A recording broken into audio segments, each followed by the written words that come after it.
पोर्सनबम मणिकुमार सिंह ताराम ओक्सब श्री पोर्सनबम मणिकुमार सिंह खुमन लखीपुर कासार असम द पोई श्री पोर्सनबम मणिकुमार सिंह ना मसल जिम फुलर तोलदा आरामबम भिक्की सिंह की मखादा बॉडी बिल्डिंग द ट्रेन तौदुना इंटरनेशनल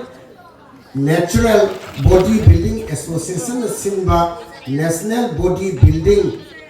एंड फिटनेस चैंपियनशिप 2025 ता सना की मेडल तरेट लौरक्तुना खुनाई असिदा तौहीद महा की खुदों सखंदुना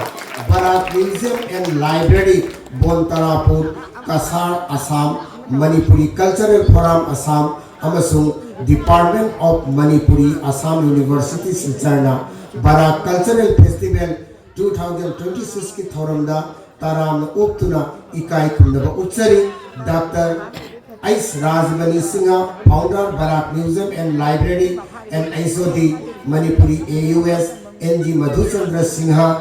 president Manipuri cultural forum Assam असिगुमलबा पोर्सनबम मणिकुमार की मफमदा अखोगी मणिपुर तगी लेंबिरक्पा ओजा मनिंद्र कोनसमना महाकी तराम ओक्सबगी खुदोल सिंह असि खुशिनबिदि